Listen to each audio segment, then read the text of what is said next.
Good morning. I am flying in a little bit late because my dad's 80th birthday was on March 10th, and they were in Florida, and we haven't been able to all get together, and we still really aren't, but we were able to get over there and social distance to give him his present this morning, and that was at 9:30. So I rushed home after. I'm a little late, so thanks for joining me. Um, it's been a crazy week, celebrating anniversary week and doing giveaways every day in different ways. So thanks for joining me on those. It was really fun to read last night what you're all excited about for the new catalog. So those of you who are ready for that, it's coming soon. So today we're going to make a project that uses, as you saw in the supply list, it uses, thanks Tracy, it uses the 3x4 piece of designer series paper.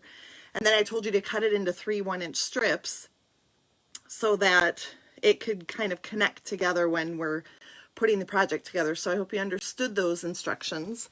And I'm going to get right to it, I think. And I don't know, am I flipped? Am I sideways? Because if I am, that's a bummer. I'm sorry. All right, let's start just by folding our white cardstock in half. This is, of course, the card base. And let's see. I am using actually thick Whisper White because I like the feel of our thick Whisper White. It's got a little bit more structure, a little more stocky on the cardstock side of things. So then I've got my three pieces here, and I have cut it using our tropical paper from the January to June mini catalog. And I want to get it so that it continues.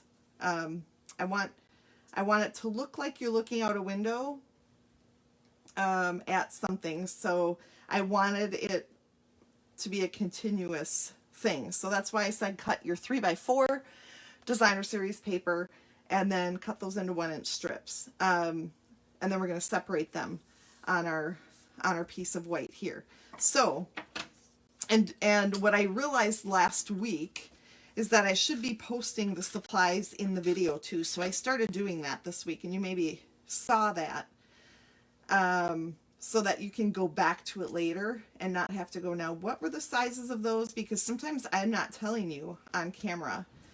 But what I like to do when I'm assembling something like this is I actually like to put the left hand one on and the right hand one on, and then center the one in the middle. So that's what I'm doing here. I've got my designer series paper strips that are going on the ends first, not really put right here in the middle. Okay, so I want there to be space between, like we're looking through a window pane,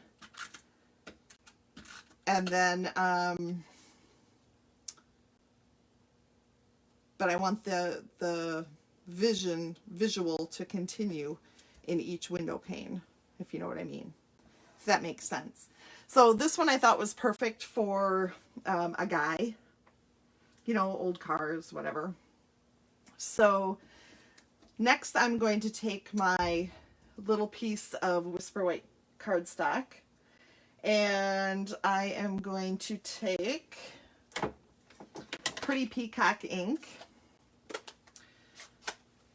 It matches the vehicle in the picture. And then our Timeless Tropical stamp set, which has Rest and Relax, You Deserve It. I think that'd be a great thing for a guy's birthday or even Father's Day coming up. So Rest and Relax, You Deserve It. My guy is working really hard right now. He is working overtime where he is, and he is also hunting and fishing to put food on the table. No, just kidding. Just because he likes it. So that's his resting and relaxing, the hunting and fishing. All right. Then we're going to take our ribbon. And I have a couple different ones here that I wanted to tell you about.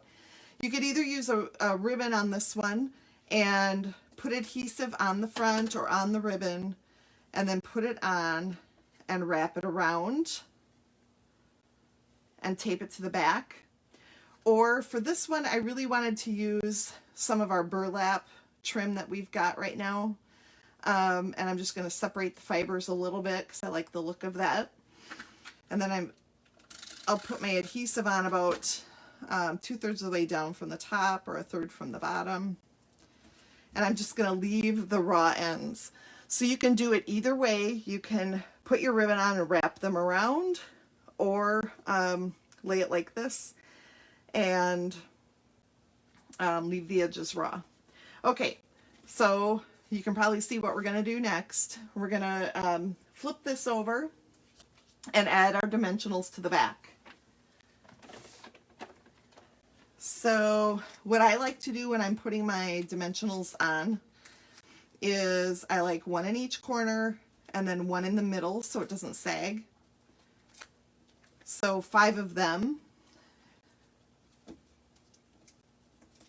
And then I'm going to remove those. Now, for those of you curious about this tropical stuff here that I'm using, the Designer Series paper is retiring, but the stamp set is carrying over to the new catalog.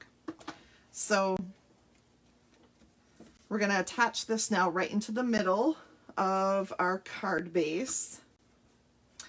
And then we're going to take our sentiment, and I'm actually going to use skinny dimensionals on the edge and put them across the top and across the bottom. I don't really want them where my burlap trim is because it's kind of a heavier trim that sticks up a little bit. So if I do this and put it on top and bottom, then when I flip that over, then I can attach it around the ribbon like so. But you can see how the old olive ornate garden ribbon would have been very nice as well. That would have matched, and it would have gone around. Or I could have left that raw on the edges too. So it's totally up to you how you want to finish that off. But once again, I want to see your, oh, you want to see me and not my filing cabinet probably. I want to see your projects. Thanks, Tammy. Yes, I love it too. It's so awesome. Anyway, okay. I want to see your projects in the comments below. I will also put the supply list so that if you're watching later and you don't have the supply list handy, you can find it down there in the comments. I'm going to try to do that in a timely manner from now on. And I just love to see how your different DSP works with this. I just love this card layout. It's so much fun to